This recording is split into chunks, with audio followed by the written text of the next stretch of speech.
following is a production of DallasCowboys.com and the Dallas Cowboys Football Club. How about them Cowboys?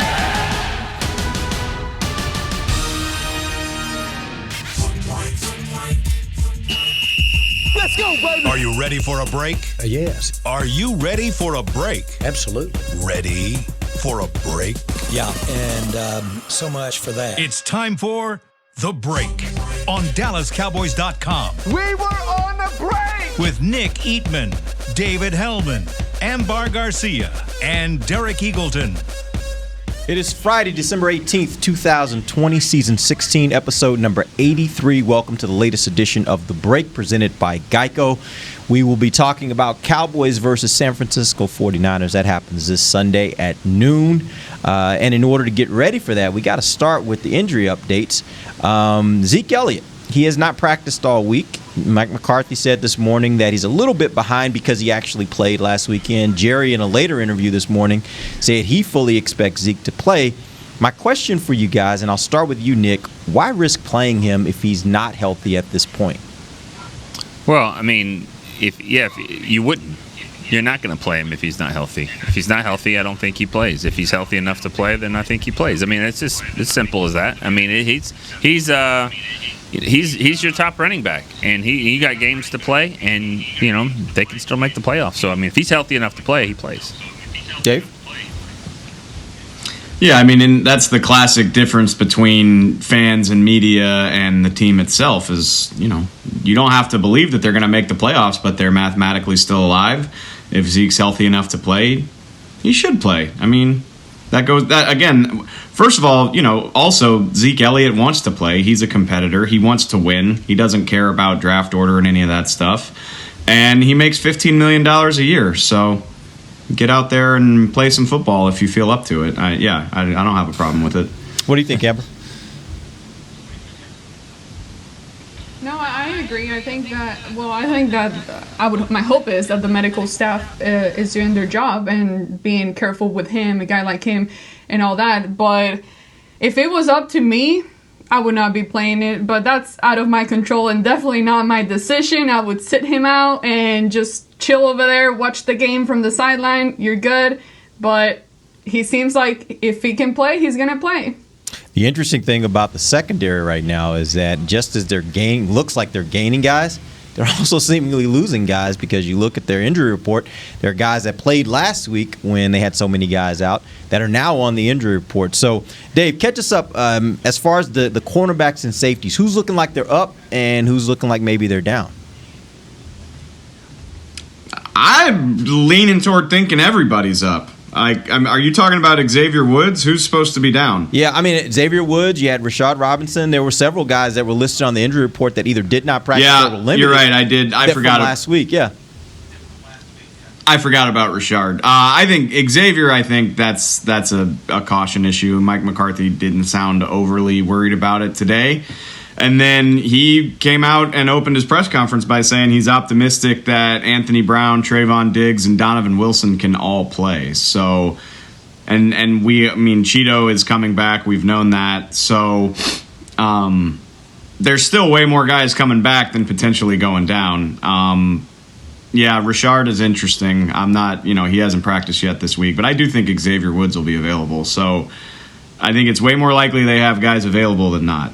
And on a week like this, I would assume that's a good thing for them right now. You look at all the guys that they will need this week against a team that, again, this isn't a great team, but certainly they do some things that can confuse you, that can trick you. Eye discipline is something that Mike McCarthy actually talked about this morning, and that's not something we've seen this team be very, very good at. So you would think that they need this. They need as many hands on deck as they can. Well, I mean, you're trying to make San Francisco a one-dimensional team. You want them to throw the ball. I mean, that's what you want. You want to force Nick Mullins to try to win the game. And so if they can get him to do that, then obviously it'd be better to have your pieces back there in the secondary, a group that hasn't played together really all year long. So that would be good, if they can do that. And frankly, San Francisco, the Cowboys have had tons of injuries. But San Francisco's had more. Yeah. I mean, San Francisco is more beat up, I think, than what the Cowboys are.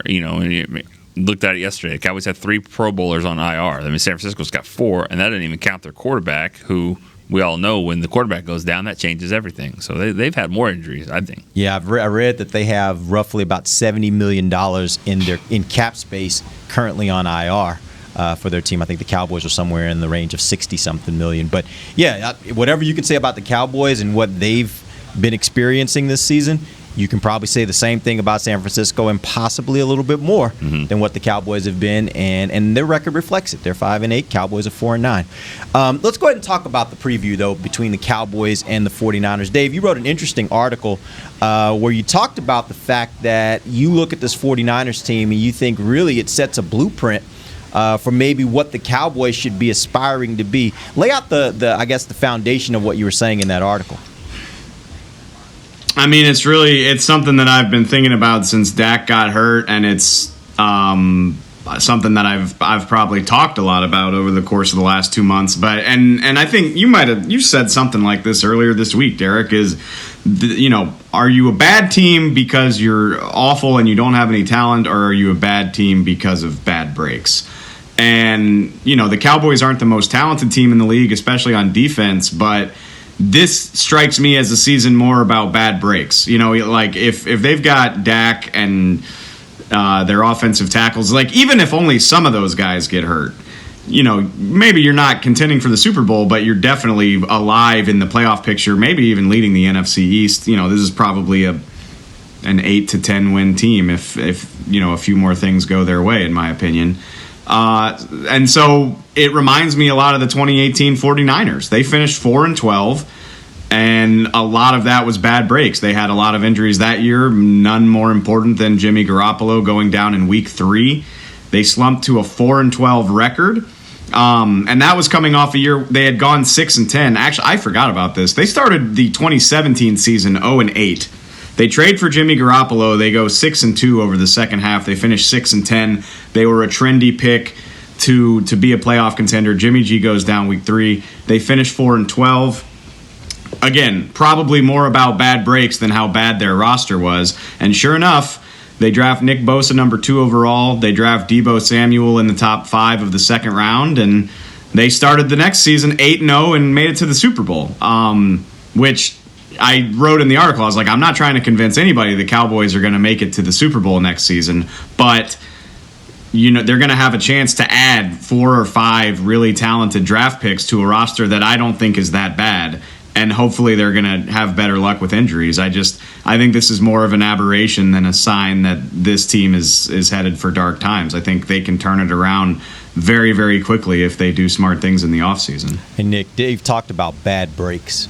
Let me ask you this question. Do you think that at least some of the bad breaks that the Cowboys experienced were predictable?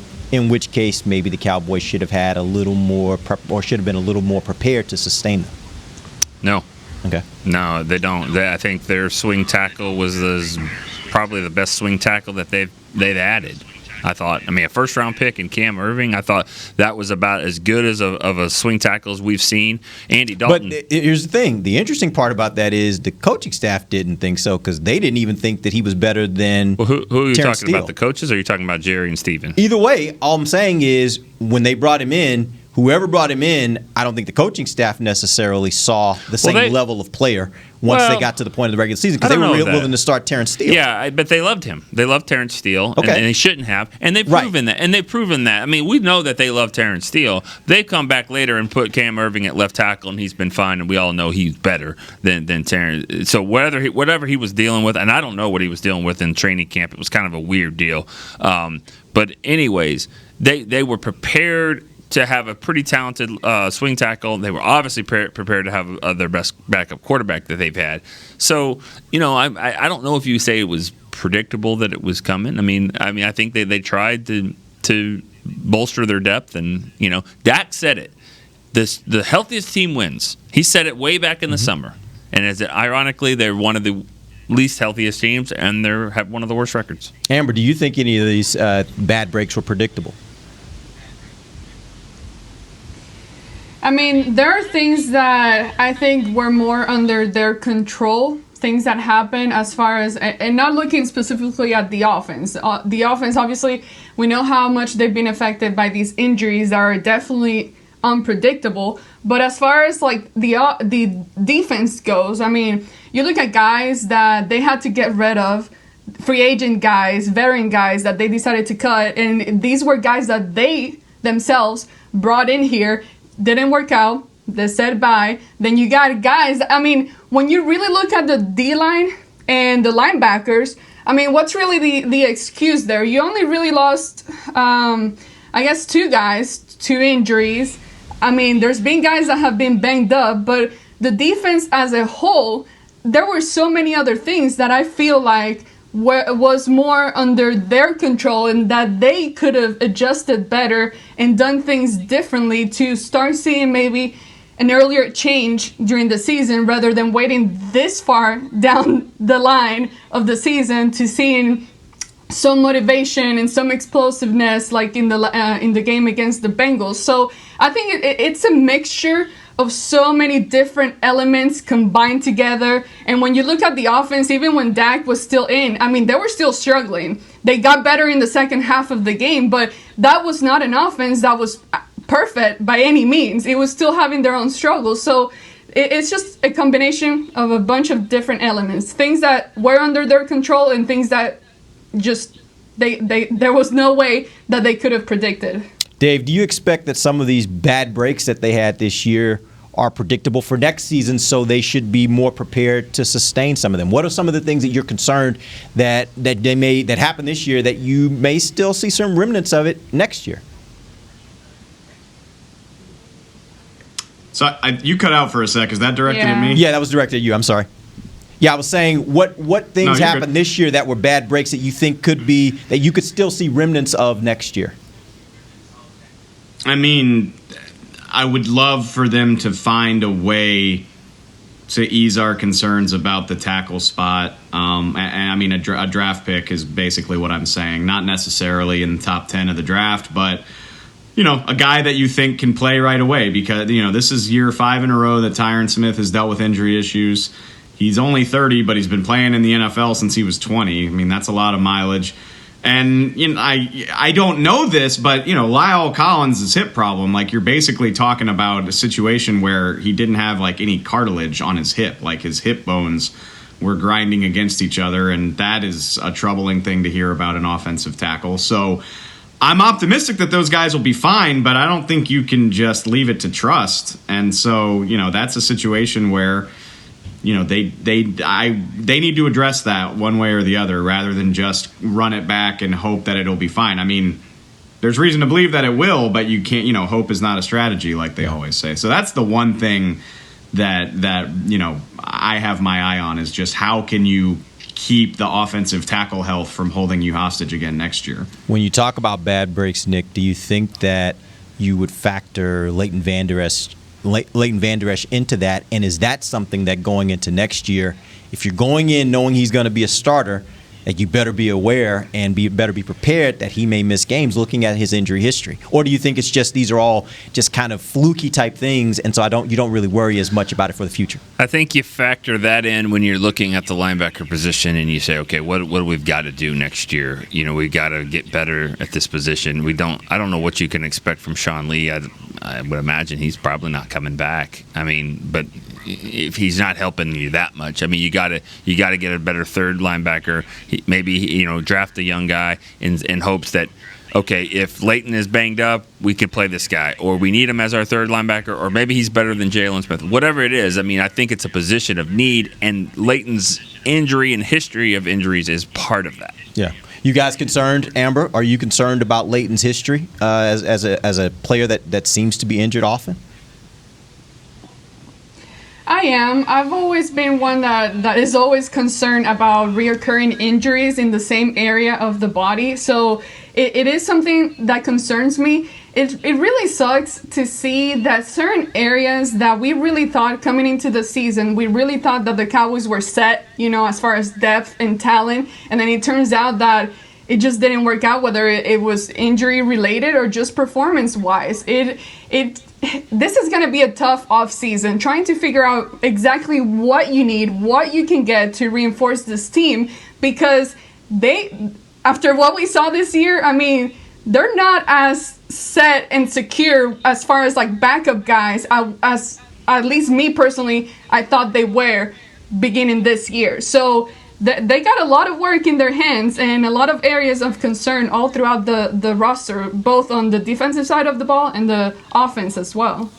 Yeah, it's interesting you say that. I actually look at it, and when we were going back to training camp, the two positions I felt best about were the two positions that ended up being, in my opinion, the biggest problems: the offensive line and the linebackers. I thought going into the season they had good depth at each one. I thought they had good frontline players. I thought those are gonna be the strengths of both the offense and the defense, and it ended up being just the opposite. That tells you about the NFL. That's the nature of the NFL. As soon as you start thinking something's good in the NFL, it'll flip on you, no doubt about it. Yeah, I can't see one position that you would look slap at. you in the face. Yeah, right. I can't see a position that you wouldn't just say, yeah, we don't need to draft this one. You know, the only one I could quarterback. I don't know. No, I mean not in the first round, but okay. I'm just saying I wouldn't. You know, I think they're going to sign him. But what if Dalton doesn't come back? I still think that's something you would consider. And wide receiver, maybe not. But I mean, who knows how long Amari will be here? You know, he's only signed a 3-year deal. So, I mean. And Gallup's going to be a free agent in a couple years. So, I mean, every position. That's just every position across the board you could make a case to draft. Yeah. All right, we're going to take our first break. When we come back from the break, we're going to talk a little bit more about the Cowboys versus the 49ers. We'll do that when we come right back. This is DallasCowboys.com radio. There's nothing as unique as our eyes, which is why Essilor pioneers ways to make lenses as unique as you. Verilux for super sharp vision, Essential Blue for protection, and Crizal for freedom from glare. 3 cutting-edge solutions in a single unique lens. So whatever your needs, insist on Essilor. Visit your local Essilor experts and find the perfect lens for you. See more, do more, Essilor. Since 1865, Stetson hats are American-made with pride right here in Texas. And Stetson is proud to be on the field with America's team. Want to show your Texas and team pride too? You can. By purchasing your own Stetson, you can look just like how the flag guys do on field at every home game.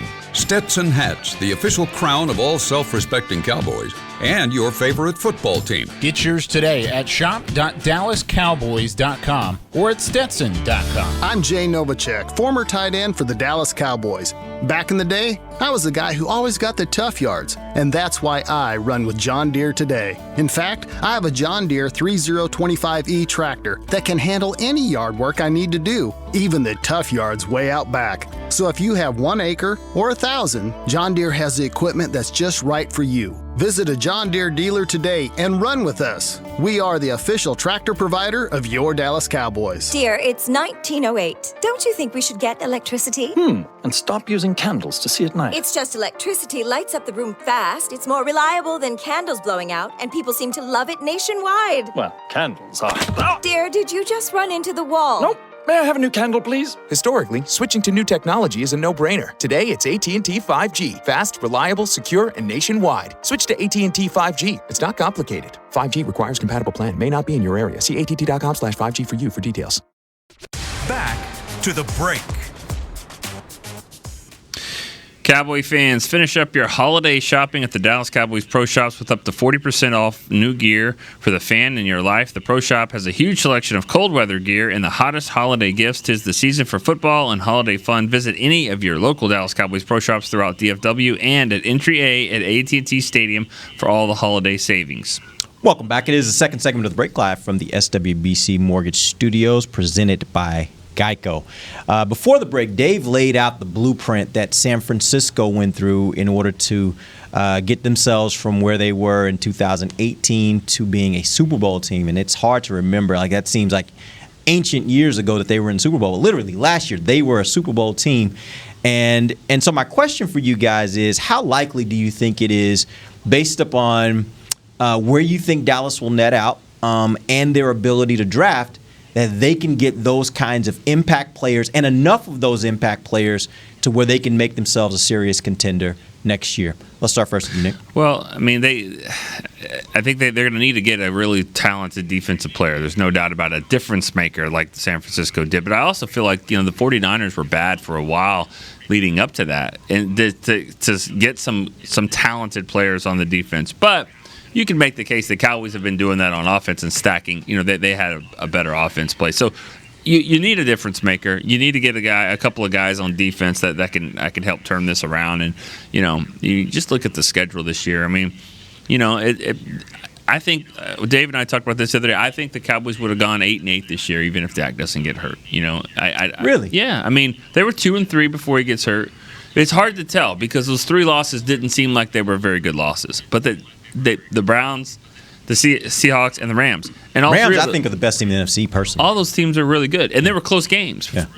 Browns kind of not. But, they almost. So I'm just saying, I think the Cowboys would have done better with Dak, but 8-8, maybe better than that, 9-7. It's just kind of hard to tell because those 3 losses were actually better losses than it looks like at the time. Do you think they would have been 8-8 if they had at least one of their tackles with Dak? Which one? Tyron? Give me either one, whichever one you think is better. Tyron and Dak? I mean, yeah, they're better than 8-8 at that point. Yeah, 10 So you wins. think? So you actually think? I guess, and I'm not trying to put words in your mouth. Tell me if I'm wrong. But what you're saying really is Dak wasn't as big of the problem. The biggest problem was the tackles. I think both of them. The defense was so bad that they had to rely on the offense to just outscore people. And so you need all of your weapons if you're going to outscore people. So it's both. All right, Amber.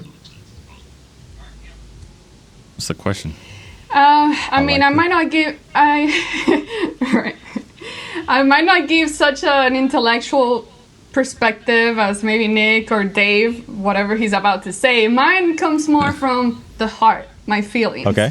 And this one, it's a tough one because you talk about all the needs that the Cowboys have right now and look into these offseason, all these different things that need to improve. And my concern is, and I've always wondered, okay, how long does it really take a team to kind of put all these different pieces together and make it work? And my issue is I've been watching the Cowboys for 6 years, 7 years, something like that.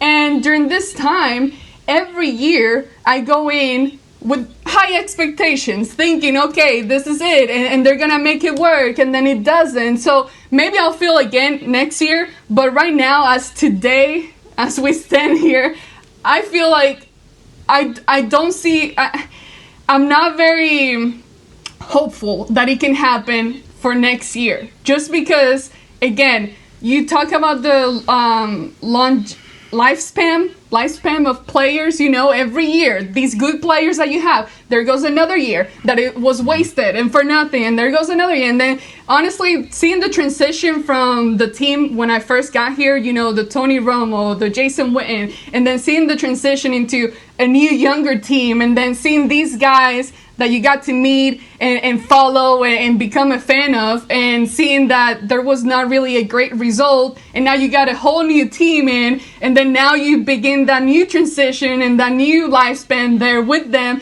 and then every year it's like, okay, now we see Tyron Smith, now okay, we might be saying bye to Zach Martin, and then Lyle Collins now, and then now Zeke getting into problems of performance on the field. So it's just very confusing, very frustrating, and I don't have an answer. And right now, as of today, like I say, I just don't feel very hopeful at this time, seeing all the needs that the Cowboys currently have. All right, Dave, you want to maybe make Cowboys fans feel a little bit better? Amber just squashed their hopes and dreams for next season. My favorite Jerryism in the world is because I think it's the most true. Is that you have to have a tolerance for ambiguity to work in the NFL, or to cover this stuff. AG doesn't have much of a tolerance for ambiguity. That's what we have learned. Is she needs certainty, and you just don't get it in the NFL. I mean, and look, like I said, I wouldn't dare suggest that the Cowboys are I wouldn't dare suggest that the Cowboys are like a couple chess moves away from playing in the Super Bowl, because they haven't done it in forever. The only other franchises in the NFC that haven't even been to the NFC title game since the last time the Cowboys made it are Detroit and Washington. And we would all say that those are like two of the most embarrassing franchises in the NFL. So that's the company that you keep right now, and there's nothing you can do about it other than work to get better. So I'm not going to suggest they can go from this to the Super Bowl in 1 year, but it really, like, it's not.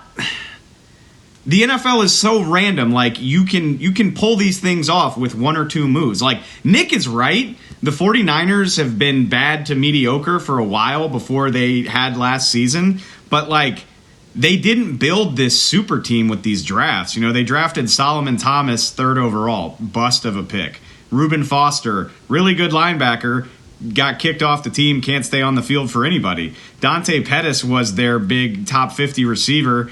Not so good. Eric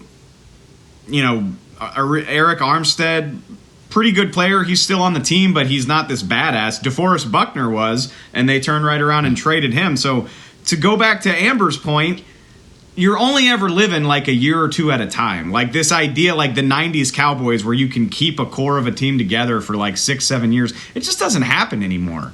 So we know the Cowboys currently have the talent to be like an 8-8 team. That's what they were last year. I agree with Nick. They were on that trajectory this year before everything happened. And so you go in, and if you draft well and add 2, hopefully 3 or 4 really quality players. I wrote in the column yesterday, thanks to the Byron Jones comp pick, they're going to pick 4 times in the top 100 or near it. Like, they're going to have 4 of the first 105, 106 picks in the draft, assuming they don't trade any of them away. And if you do your job right, that should be at least 3 players that can make a big impact right away. So I don't think it's crazy that this team can be better next year. Like I said, I'm not saying Super Bowl, but you add that type of talent to the roster that you already have and get some better luck. Yeah, like you could win 10 to 12 games with what you have here. I legitimately do think that. Yeah, and it's what we talked about yesterday. You really just need a middle-of-the-road defense. And now that is assuming that you can keep all your offensive players on the field and healthy, right? Mm-hmm. But if you can keep those guys on the field and healthy, all you need is a middle-of-the-road defense, and we think this team can be a contender. Like, I think this team could go and make some noise in the playoffs. Who knows what happens when you get in the playoffs? That's all a one-game prospect. But you would have the team that could position you in that way to where you could make a run. And that goes back to the defense. And I think they were so bad this year, that's what makes it seem like it is just an uphill battle to get there. But I don't know. I think maybe a couple players that are playmaker types could actually get you to the point where you're middle of the road, right? Yeah. I mean, especially if it's like a pass rusher. Yeah. I mean, if you bring in a guy that could be a difference maker right away, that changes everything. I mean, that's a 1-second difference, but on them getting the ball out quicker. You know, that would help everybody back in the secondary. Or maybe a shutdown cornerback that really kind of locks things down, even though I don't know if that happens right away in pro football. You know, where a young corner comes in. Yeah. But there's some really good corners in the league, and you know, they might have a year that they somewhat struggle. I mean, we see it with Diggs. I mean, Diggs is up and down. So if you get a better player than that, yeah, you could have some pretty good corners. Yeah, you get those two out there together, and you get a little pass rush from DeMarcus Lawrence. You might be able to be working with something, and then it still goes back to what we've always been talking about this year. Your linebackers just got to play better. Right. And whether you change them out or whether you get them to play better, one of the two has to happen in order for your defense to be better. Those linebackers have to be better. All right, we're going to take our final break. When we come back, we're going to talk a little bit more about the San Francisco Cowboys matchup, particularly stuff about this weekend's game. I want these guys to tell you guys, you fans out there listening, something that they are going to be looking at this week. If you're not concerned so much about wins and losses, here's some things maybe you can keep an eye on this weekend that may be things for the future. We'll talk about that when we come back. This is DallasCowboys.com radio. We're back with a tasty treat that's sweeping airwaves and taste buds. It's new Dr. Pepper and Cream Soda. Let's take a listen. Dr. Pepper and Cream Soda's here. A new combo that's music to my ears, okay. Let's play. Cream Soda and Dr. Pepper time. Pour it in a glass of ice. Ah, music to my ears and mouth. New Dr. Pepper and Cream Soda. A delicious duet. There's nothing as unique as our eyes, which is why Essilor pioneers ways to make lenses as unique as you. Verilux for super sharp vision, Essential Blue for protection, and Crizal for freedom from glare. 3 cutting-edge solutions in a single unique lens. So whatever your needs, insist on Essilor. Visit your local Essilor experts and find the perfect lens for you. See more, do more, Essilor. The Cowboys way, where 16 Hall of Famers and 5 championships shows us what success looks like. Where turkey is always the second best part of Thanksgiving Day. Where we are all defined by one single thing, the star. Where we as fans know it's our job to keep the tradition going. Bank of America is proud to be the official bank of the Dallas Cowboys and to support the quest of living life the Cowboys way. Copyright 2020, Bank of America Corporation. Dear, it's 1908. Don't you think we should get electricity? And stop using candles to see at night. It's just electricity lights up the room fast. It's more reliable than candles blowing out, and people seem to love it nationwide. Well, candles are... Dear, did you just run into the wall? Nope. May I have a new candle, please? Historically, switching to new technology is a no-brainer. Today, it's AT&T 5G. Fast, reliable, secure, and nationwide. Switch to AT&T 5G. It's not complicated. 5G requires compatible plan. May not be in your area. See att.com/5G for you for details. Back to the break. 6 Decades of Dallas Cowboys Football is the official book marking the team's 60th anniversary, featuring never before seen photos, recaps, and results from every season dating back to 1960, as well as behind-the-scenes stories and the top 60 players in Cowboys history ranked. It's the perfect gift for every Cowboy fan. Get yours today at shop.dallascowboys.com or wherever books are sold. Welcome back. It is the final segment of the break, live from the SWBC Mortgage Studios. At the Star, we are presented by Geico, and we are talking Cowboys versus 49ers. Here's my question for the crew. How many rush yards do you think Dallas needs to hold San Francisco under in order to be successful, and what is the likelihood that they do that? Let's start first with you, Amber. Like 50, maybe they can make it. That's a tough order. Wow. Jeez. And so I guess your answer on the likelihood of that is probably none. What about 0%. the other 3 quarters, though? Like, what happens in the second, third, and fourth quarters? What do we hope? God, 50. Have they done it all season? Have they done it in the last 5 years? Held anybody under 50 yards rushing? Oh. Houston's run and shoot offense, maybe, but who never they never run. Yeah. What did the Steelers run for? Because they really didn't try to run. They did try to run. I don't know. That might be a good one. Yeah. No, but go ahead. I don't know. I'll be nicer, between 50 and 80, around there. But no, it's like the thing is, it only takes a couple of big runs for it to happen. So I think that right now I just don't trust the Cowboys to do that. And I cannot base my opinion on this last game, this win against the Bengals, because we know whatever, and I know that the 49ers are not this amazing team either, but I just don't have much trust. Every time I look at plays, there's just so much confusion, so much slowness. I don't even know if that's a word, but they're just too slow. And if it gets away from them, it just gets away from them. And I just... That has been an important part of attack for an opponent, and if they are able to utilize that, the running game, that's going to be it for the Cowboys, because they cannot seem to come back from things like that. So I just don't think they can actually make it happen, but hopefully they do. Okay. Dave. I'm actually looking at this right now. I would put the number at about 120. If you can hold them below 120, I think you got a good shot to win the game. And 8 teams have prevented the 49ers from doing that. So they've played 13. So in 8 of the 13, they've been held below that total, and they've lost the vast majority of those games. The 2 wins that they won in that sample size, they had Jimmy Garoppolo. So when they can't run the ball at will and they don't have Jimmy G, it's not a recipe for success. Do I think the Cowboys can keep them below 120? I don't feel optimistic about it, but yeah, sure, maybe they can. I don't know. I don't feel great about it, but that's manageable, I guess. I don't know. They gave up 300 to Baltimore last week or 2 weeks ago. I'm still thinking about that. Yeah, Nick. I don't want to answer. It's 120. I don't know whether or not they can do it. Yeah, I mean, it's in that range, 120, 150. Just don't get it out of control. I'm looking at how, with the 49ers, are they a better team than their record? I mean, obviously they play in a tougher division. Mm-hmm. So I was thinking, if they were in the NFC East, would they be better? But then you go back and look, they lost to the Redskins. They've lost to the Eagles. Washington football team. Oh, yeah, that team.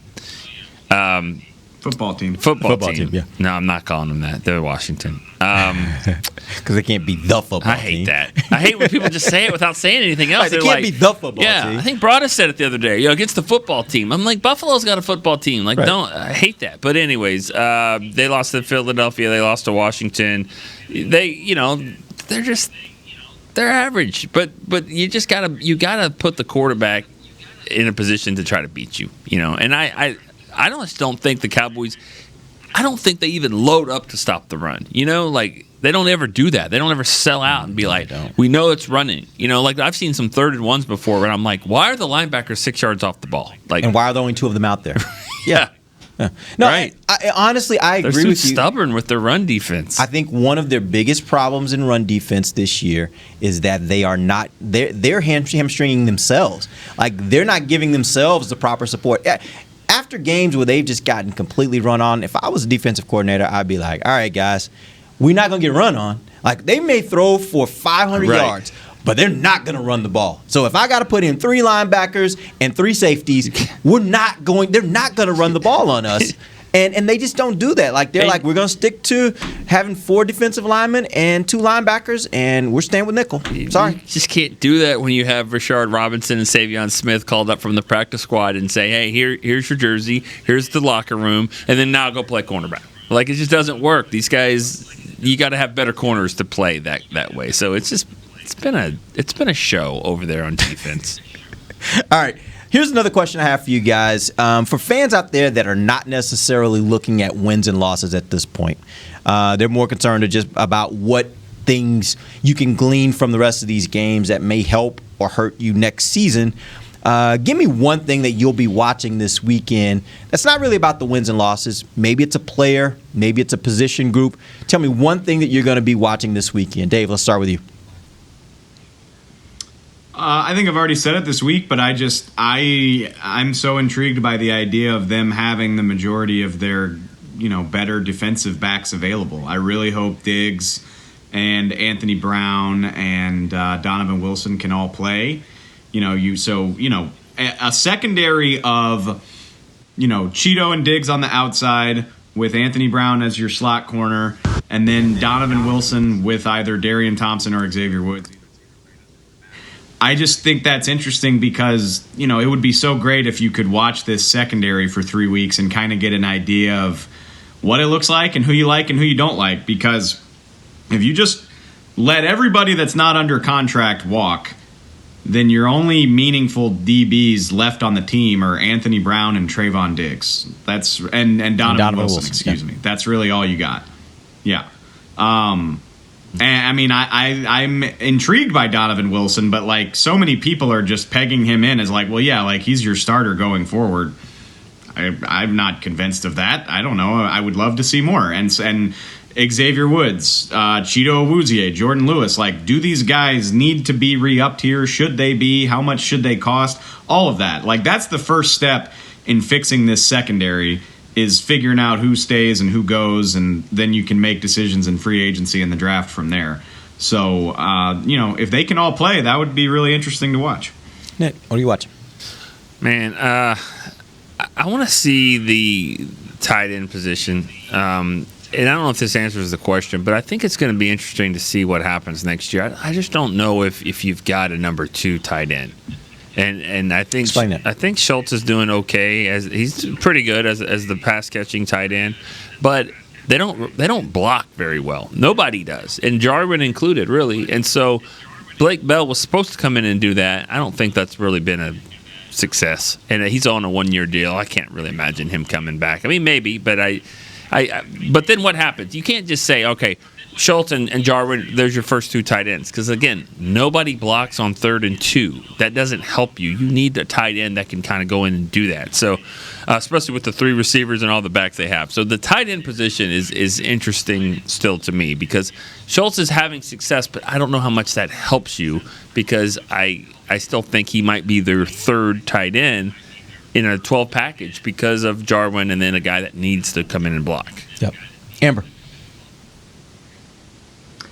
I think this is a perfect game for people just to evaluate players, and you can pick whoever. I mean, you can look at any position and find someone that you need to evaluate for next year, because this is a game that, although most people might not really care about the win or losses at this point, it's still a game where the Cowboys are still going to be playing to win the game, because there still is a chance to get to the playoffs. So the will and the drive and the effort is going to be there. So you're going to get that from the players as far as intensity goes. But we know how training camp practices, we always see someone standing out, and then the game comes and then it's like, whoa, completely different than what we saw at training camp. So I think these 3 last games are just very important for player evaluation, trying to figure out who you want to keep on the team or what position you really need to reinforce in the offseason,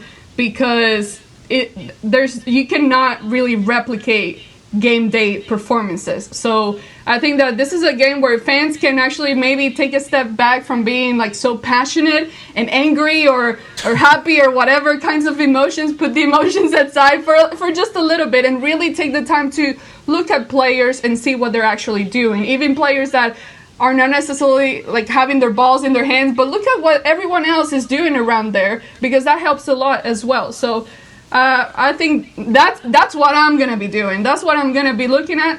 And that's just, my perspective on that. Awesome. Let's get one question from fans before we end the show and get to our picks. Amber, give me a question here. Sorry, you cut out. Can you repeat it? Yeah, I said, can you get a question? Let's get one question. One fan question before we end the show. Okay, I have one here. Okay, Steve, he has a question about Jalen Smith. And Jalen got to talk to the media recently, and he had some comments about, so they asked him if he was bothered that the Cowboys were flexed out of primetime this week. And Jalen said, if the owner ain't tripping, we good. So, with that comment, Steve wants to know, what have we learned or confirmed about the team culture? What do you do with players with that kind of mentality? I just want to say before you guys answer, I think it should be noted that Jalen said that with a laugh. So I don't know. Again, I don't know if that changes your opinion on what he said and how he feels. But he did say it with a laugh. Maybe he was joking. I don't know. But I think that should be pointed out. Go ahead. That was only half the quote. I mean, I think he answered it in a Jason Garrett way of saying, we'll play on Tuesday, we'll play on Wednesday, we'll play Thursday night, we'll play Saturday, we'll play whatever. And then he asked the media back the question on, does Jerry, care about it? And so I don't know. I mean, I've learned this about Jalen. But it seems that Nick, it just I saw a lot of questions on that, because it seems that specific part of the quote is what fans are picking out of from what he said. Well, right. Absolutely. I mean, obviously. Right. Because that's what was put in the tweet of 140 characters. I said this on the radio this morning. I don't know if you heard this. I don't know who asked the question, because I'm friends with all those guys. But whoever asked that question, had a tweet ready to go. They knew that it was going to be something they could probably, because if Jalen comes back and says what you want him to say, you know what? Yeah, I'm mad about that. We're the Dallas Cowboys. We're America's team. We shouldn't be playing this. We should be playing better. We should be playing better. We got 2 other guys tweeting out that Jalen's worried about himself, worried about the wrong things, worried about his brand, worried about him. Why don't you worry about football instead of that? So Jalen can't win. We know that. He can't win. He can't even get an interception and go 50 yards if he doesn't score. And he gets killed for it. We know that, Jalen, and he puts it on himself. Yeah, right. He puts it on himself, but, I mean, that right there. Who cares if they get flexed out? They're bad. This team is bad, right? I mean, why is this even a big deal? I mean, I'll ask you guys that. Why is being flexed out this point in the year, why is that a big deal? I think it's a big deal because, as you and I know from being here as long as we have, even when Cowboys teams are bad, it's very rare, if ever, they get flexed out of a primetime game, mainly because they still draw attention. Like, at the end of the day, this is still a ratings game for the television networks, right? And so it's not even about necessarily the matchup. It's about who's the biggest draw. And there are a lot of fans out there. There are a lot of people out there that are football fans that have an interest in either watching the Cowboys win, or watching the Cowboys lose, right? And so there's still are ratings attached to the Cowboys. So that's the reason why it's a little startling. Whenever the Cowboys would get flexed out of a 7-20 start. I have an opinion, but I'll let Dave answer. I think the player in question point, and it makes me think of, Jalen's press conference when he signed that contract extension, and the detail that he went into about like the way that being a Cowboy can affect your branding and like doing business deals with Jerry and all that stuff. It's very smart. He's a shrewd guy, but when things don't go so well, it also gives you the impression that are your priorities in the right spot, and it reinforces that when you're asking like what Jerry thinks, instead of being worried about the here and now. At the same time, the funniest part of that whole thing to me was like Jalen didn't even know it got flexed. Like, football players are so not focused on the world around them. Like, they're so not focused on more than just like moving step by step. He didn't even know the game was at noon, which means he probably wouldn't have found out until like Saturday afternoon when, the trainers wrote like, all right, be at the stadium by 9:15. He was like, wait, what on earth? Hey, but real quick, Dave, when I heard that though, I didn't get the impression he didn't know that it was at noon. I got the impression he didn't know it had been flexed out of the nighttime spot into the noon. Like, that's actually, that's a really good point.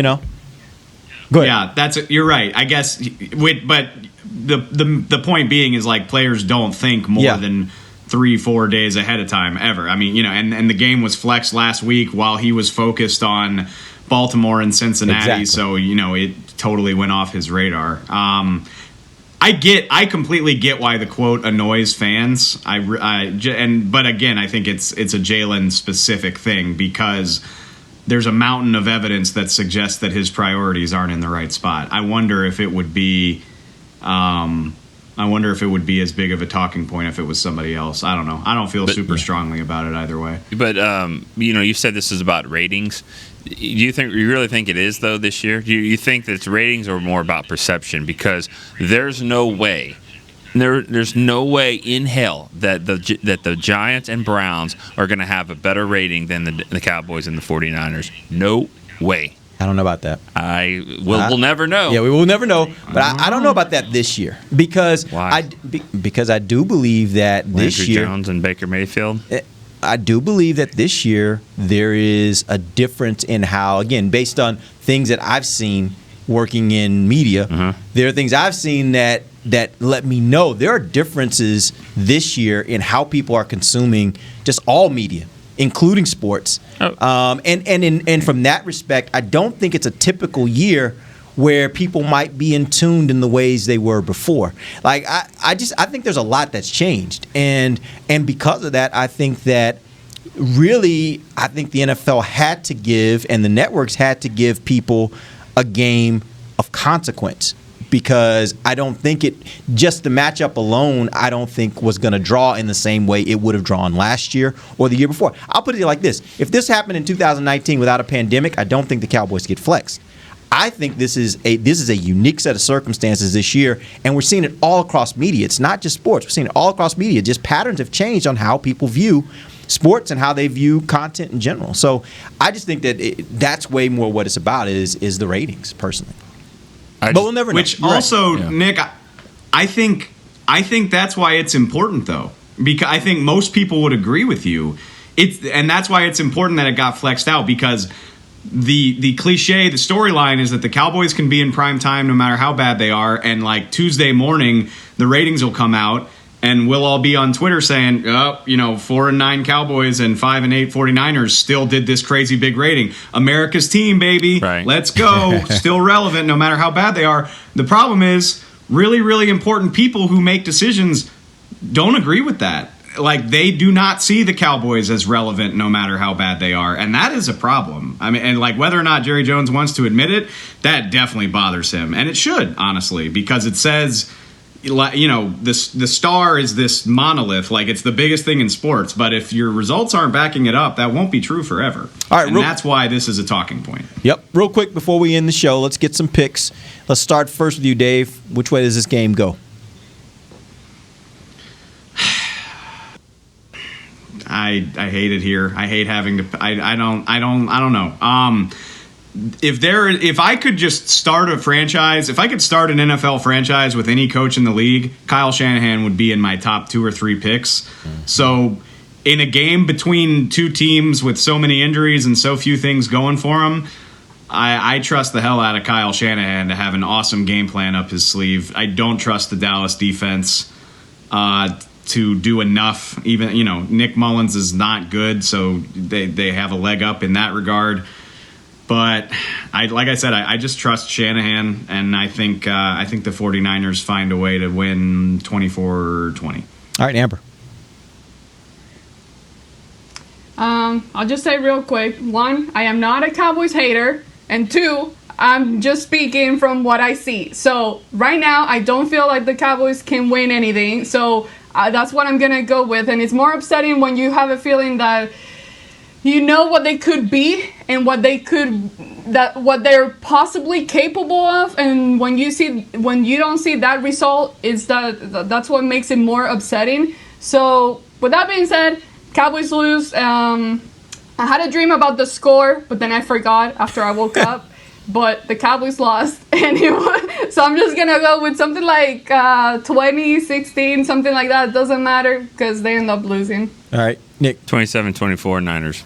All right. I got the message too. Yeah, and I'll say real quick, I don't think the Cowboys will have as much success stopping the run. I think that'll be the big thing. I think Raheem Mostert's probably in for a pretty big day. He's a guy that can run. And so he's a good running back that can run. I think that's going to be a problem for the Cowboys. Well, last week, Dave said that he didn't think that this Cowboy team should be all 4 picks. This 49er team doesn't need all 4 picks either, but it is what it is. I mean, it's a good point. They're not that good. No, they're not. But in this, fine. under these circumstances, I just think the matchup is bad for them. I think these teams are very similar, but I think it's the matchup. Cowboys lose, I think, 23-17.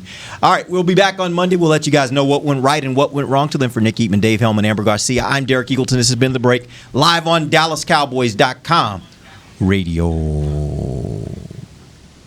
This has been a production of DallasCowboys.com and the Dallas Cowboys Football Club.